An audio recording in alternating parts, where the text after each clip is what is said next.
یہ دیدار اجتماعی نہیں ہوگا، بلکہ اللہ ایسا کوئی نظام چلائیں گے جو دنیا میں سمجھ میں نہیں آتا، دنیا میں سمجھ میں نہیں آتا، لیکن وہاں سمجھ میں آ جائے گا۔ اللہ ہر ایک کے ساتھ الگ الگ بات بھی کریں گے۔ میرے بندے کیا حال ہے؟ ٹھیک تو دنیا کے دکھوں سے مایوس تو نہیں ہو گئے تھے؟ میں نے جو پریشانیاں بھیجی تھیں اس سے بددل تو نہیں ہو گئے تھے؟ میں نے جو بیماریاں بھیجی تھیں اس سے بددل تو نہیں ہو گئے تھے؟ میں نے جو تجھے تنگی بھیجی تھی اس سے بددل تو نہیں ہو گئے تھے؟ میں نے جو تجھے فاقے بھیجے تھے اس سے بددل تو نہیں ہو گئے تھے؟ میرے بندے مجھے تجھ سے نفرت نہیں تھی، مجھے تجھ سے دشمنی نہیں تھی، میں آج کا دن تجھے دکھانا چاہتا تھا، اس لیے تم پہ پریشانیاں بھیجتا تھا۔ کتنا مزہ ہے! جو اللہ کو ناراض کر رہا ہے، جو نافرمانی کی زندگی گزار رہا ہے، وہ ان نعمتوں سے اپنے آپ کو خود محروم کر رہا ہے۔ کتنے بڑے نقصان سے ہمارے بھائی صاحب فرماتے تھے یہ جتنے یورپ والے، مغرب والے، امریکہ والے، آج کل لوگ اپنے اسکولوں کی ایڈورٹائز کے لیے اس کا نام ہی رکھ دیتے ہیں امریکن اسکول، برٹش اسکول، اس لیے کہ ان اسکول والوں کو بھی پتہ ہے کہ امت مسلمہ مدینے سے متاثر نہیں رہی، ابھی امریکہ سے متاثر ہو گئی ہے۔ جس اسکول کی دیوار پر امریکہ کا نام ہوگا اس میں بچے زیادہ داخل ہوں گے۔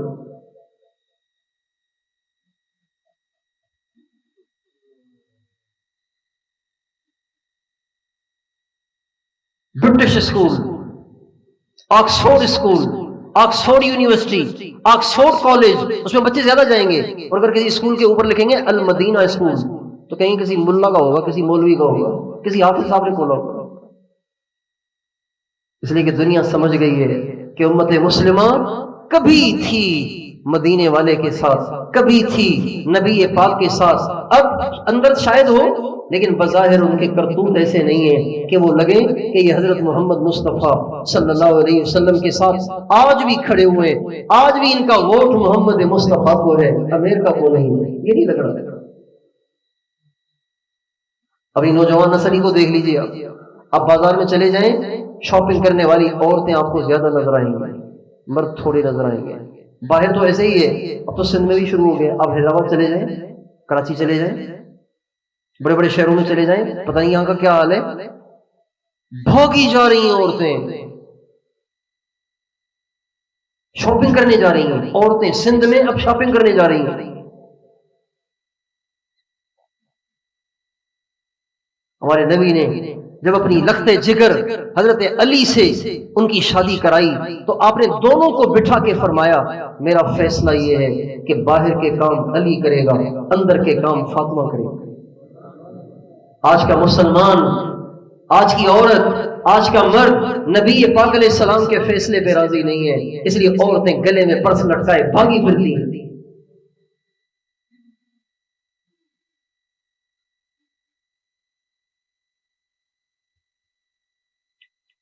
نہیں بھائیو، ہم مسلمان ہیں، ہم سرکار دو عالم کے امتی ہیں۔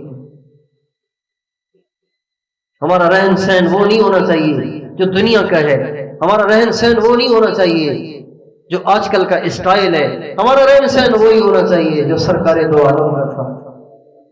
ہماری زندگی وہی ہونی چاہیے جو سرکار دو عالم کی دی۔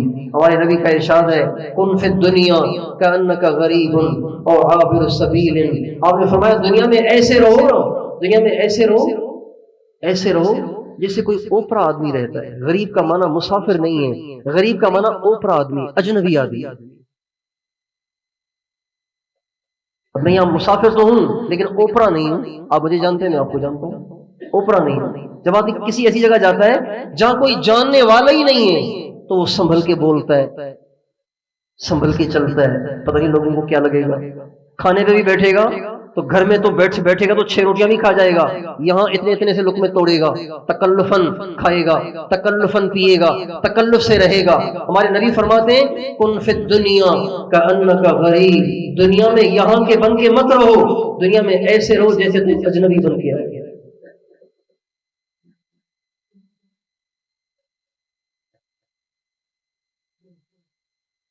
بہت تھوڑی ہے یہ، آگے بہت بڑی ہے، بہت بڑی ہے، بہت بڑی ہے۔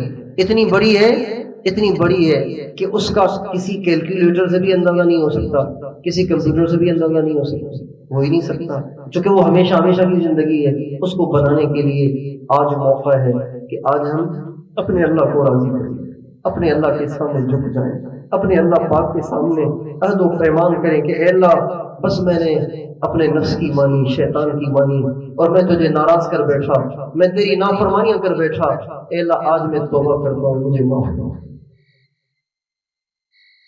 جب انسان توبہ کر لیتا ہے تو پھر اللہ یہ نہیں دیکھتا کہ اس نے پہلے کیا کچھ کیا ہے۔ اللہ کہتا ہے توبہ کر رہا ہے نا، معافی مانگ رہا ہے نا، بس پھر معاف کر دو۔ یا ابن آدم، اے آدم کے بیٹے، حدیث قدسی ہے، یا ابن حدیث قدسی اسے کہتے ہیں۔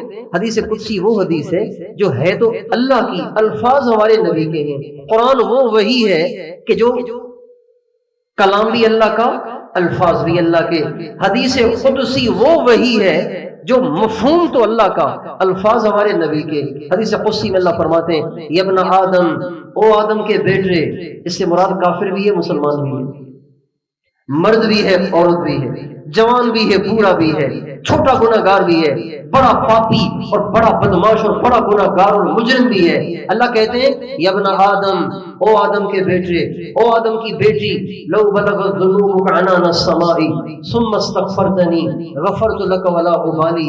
میرے بندے، میری بندی، اگر تیری نافرمانیاں، تجھ سے اتنی بھی نافرمانیاں ہو گئی ہیں کہ ان کو اگر جمع کیا جائے تو زمین سے لے کے آسمان تک کا سارا خلا تیرے گناہوں سے بھر جائے، ثم استغفرتنی، پھر تجھے دل میں ندامت ہوئی، تو نے آ کے مجھ سے معافی مانگی، غفرت لک ولا ابالی، میرے بندے، میری بندی، ساری معاف کر دوں گا، مجھے کسی کا ڈر نہیں ہے۔ ایک ایسے کسی قاتل کو رہا کر دے تو بتائیے بھائی اس کو جج پکڑے گا کہ نہیں پکڑے گا؟ اس کو ایس پی پکڑے گا کہ نہیں پکڑے گا؟ اس کو آئی جی پکڑے گا کہ نہیں پکڑے گا؟ بھائی تم نے قاتل کو رہا کر دیا، عجیب بات ہے، اتنی اس کے خلاف ایف آئی آریں کٹی ہوئی ہیں، آپ نے اس کو آزاد کر دیا۔ اللہ کہہ رہے ہیں میں ساری دنیا کے سارے انسانوں کے سارے گناہ معاف کر دوں، مجھ سے کوئی پوچھنے والا تھوڑی ہے۔ ولا ابالی، کسی کی پرواہ نہیں ہے، کوئی مجھے پکڑنے والا، پوچھنے والا نہیں ہے۔ اور ایک حدیث میں تو عجیب بات فرمائی، اس سے بھی آگے کی بات، یا ابن آدم لو اتیتنی بقراب الارض خطایا، میرے بندے اگر تیرے گناہ اتنے ہو گئے جتنے ساری دھرتی کی مٹی کے ذرات، اب بتائے کوئی گنتی کر سکتا ہے؟ آپ کی اس ریاض الجنت مسجد کی صفائی ہوئی ہے، کونے کھانچوں میں سے جھاڑو پھیر کے اگر آپ ایک چٹکی مٹی اکٹھی کریں، اس ایک چٹکی مٹی کے ذرات کو اگر آپ گننا چاہیں تو گن سکتے ہیں؟ بتائیے گن سکتے ہیں؟ جب چٹکی مٹی کے ذرات کو آپ نہیں گن سکتے تو تھر پار کر کا ریگستان پڑا ہوا ہے اور افریقہ کے اتنے صحرا پڑے ہوئے ہیں، وہ ساری دنیا کہ ساری مٹی کے ذرات کو اگر جمع کیا جائے تو کتنے ذرات بن جائیں گے؟ اللہ کہہ رہے ہیں اتنے بھی تو نے اگر گناہ کیے ہیں اور تو مشرک نہیں ہے، تو مجھ سے معافی مانگے گا، تیرے سارے گناہ معاف ہوں۔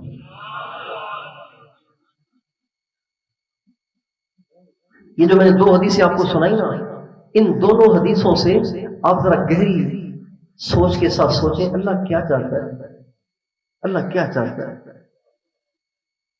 اللہ پاک کو کس چیز کی طلب، کس چیز کا شوق ہے۔ ان حدیثوں سے کیا ثابت ہو رہا ہے؟ سمجھ میں آ رہا ہے کیا چاہ رہے ہیں اللہ؟ اللہ یہ چاہ رہے ہیں کہ دنیا میں کوئی برائی میں رہے ہی نہیں، کوئی نا امید نہ ہو، جو جیسا بھی ہے باز آ، باز آ، ہر آنچ ہستی باز آ، گر کافر و گبر و بت پرستی باز آ، صد بار کر توبہ شکستی باز آ۔ میرے بندے واپس آ جا، واپس آ جا، واپس آ جا۔ اگر تو کافر ہے تو بھی واپس آ، مشرک ہے تو بھی واپس آ، بت پرست ہے تو بھی واپس آ۔ اگر تجھے ڈر ہے کہ میں آج توبہ کر لوں گا کل توبہ ٹوٹ جائے گی، میرے بندے تو 100 دفعہ بھی توبہ توڑے گا تو بھی واپس آ۔ تو جتنی دفعہ آئے گا میں اتنی دفعہ تجھے معاف کروں گا۔ صد بار کر توبہ شکستی باز آ۔ مولانا روم کہتے ہیں گر زند یک صدا کرم ابلیس گوید نصیب برم.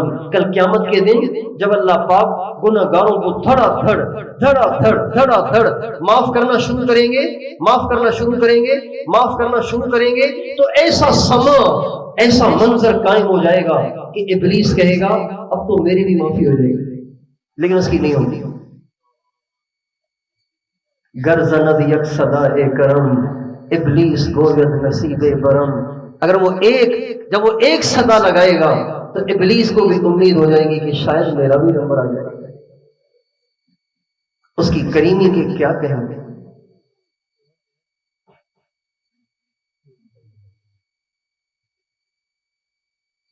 ایک چھوٹی سی حدیث سن لیجیے. ہمارے نبی کا ارشاد ہے کل قیامت کے دن ایک شخص کو لایا جائے گا،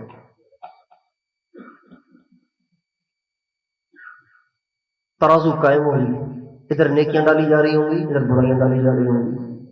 جب اس کی نیکیوں اور برائیوں کو ڈالا جائے گا تو بالکل پلڑے یوں برابر ہو جائیں گے، یعنی 1 کلو 1 کلو، 1 پاؤ 1 پاؤ، بالکل برابر سرابر. اللہ کہیں گے تیری نیکیاں تیری برائیاں دونوں برابر ہیں، فیصلہ کیسے ہو؟ جا کے ایک نیکی ڈھونڈ لے جا، نیکی لا تاکہ ایک پلڑے میں ڈال کے اس کو نیچے کیا جائے اور تمہارے لیے جنت کا فیصلہ ہو. ترازو کا مطلب تو یہی ہے. وَنَضَعُ الْمَوَازِينَ الْقِسْطَ لِيَوْمِ الْقِيَامَةِ. قیامت کے دن ہم عدل و انصاف کی ترازو کو قائم کریں گے، نیکیاں بھی تولی جائیں گی، برائیاں بھی تولی جائیں گی. جس کی نیکیاں زیادہ ہو گئیں وہ جنت میں جائے گا، جس کی برائیاں زیادہ ہو گئیں وہ دوزخ میں جائے گا.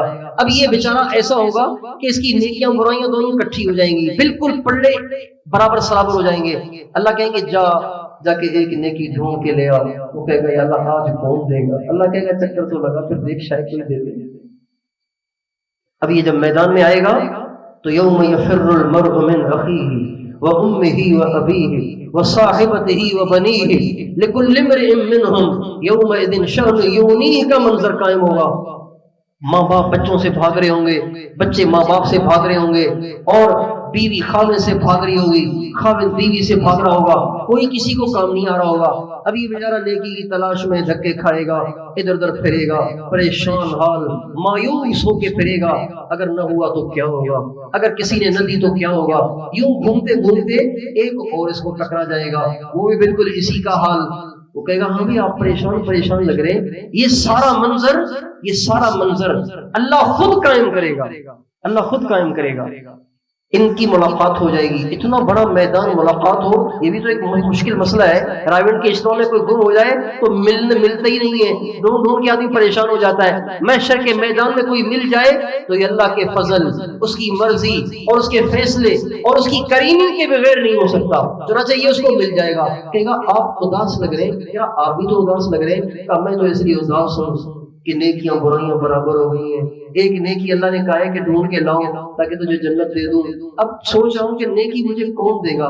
پتہ نہیں امی کہاں ہیں، ابو کہاں ہیں، بھائی کہاں ہیں، بہنیں کہاں ہیں، ماموں چچا تایا پتہ نہیں کہاں بھاگ گئے، یا تو مجھے کوئی نظر ہی نہیں آ رہا. وہ کہے گا بھائی بات یہ ہے کہ میں جو پریشان ہوں نا، میں اس لیے پریشان ہوں کہ جب میری نیکیوں کو اور برائیوں کو نکالا گیا تو نیکی صرف ایک نکلی ہے، زندگی میں ساری برائیاں ہی نکلی. تو میں نے تو ویسے ہی دوزخ میں جانا ہے، چونکہ ہے ہی ایک نیکی.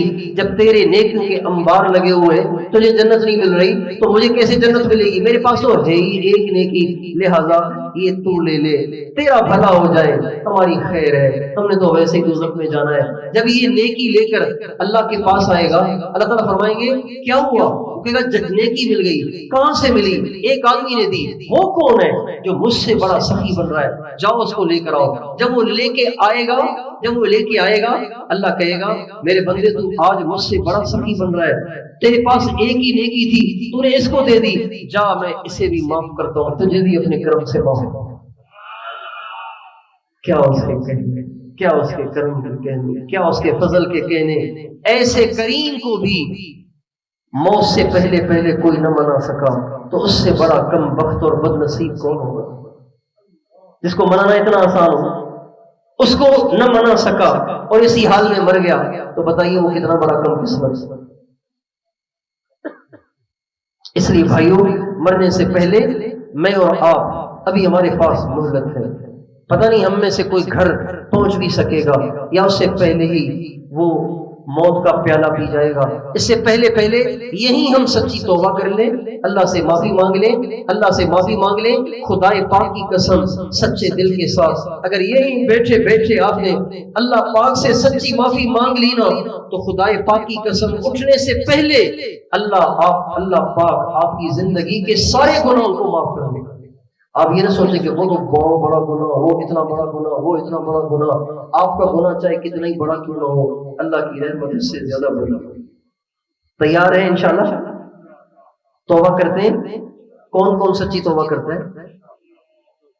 اب اللہ کو راضی کریں گے نا، دنیا کی خواہشات کی وجہ سے اور دنیا کی تنگیوں سے گھبرا کر، دنیا کی غربت سے گھبرا کر، دنیا کی پریشانیوں سے گھبرا کر اللہ کو ناراض تو نہیں کریں گے؟ ناراض تو نہیں کریں گے نا۔ کون کون ہمیشہ گناہوں سے اپنے آپ کو بچائے گا؟ خود بھی اپنے آپ کو بچائیں اور ان کو بھی سمجھائیں اور ان کی بھی منت سماجت کریں، اپنے گھر میں، اپنے پڑوس میں، اپنے آس پاس میں، آس پاس کے علاقوں میں، دیہاتوں میں، ہر طرف جو مسلمان ملے اس کو سمجھائیں بھائی تھوڑی زندگی ہے، اللہ کو راضی کر لو، مرنے کے بعد مزے کریں گے، دنیا میں تو ہیں ہی ہم مسافر، دنیا میں تو ہے ہی ہم مسافر۔ ہر ایک کو یہ بات سمجھانی ہے، سمجھائیں گے انشاءاللہ۔ اللہ تعالیٰ مجھے اور آپ کو توفیق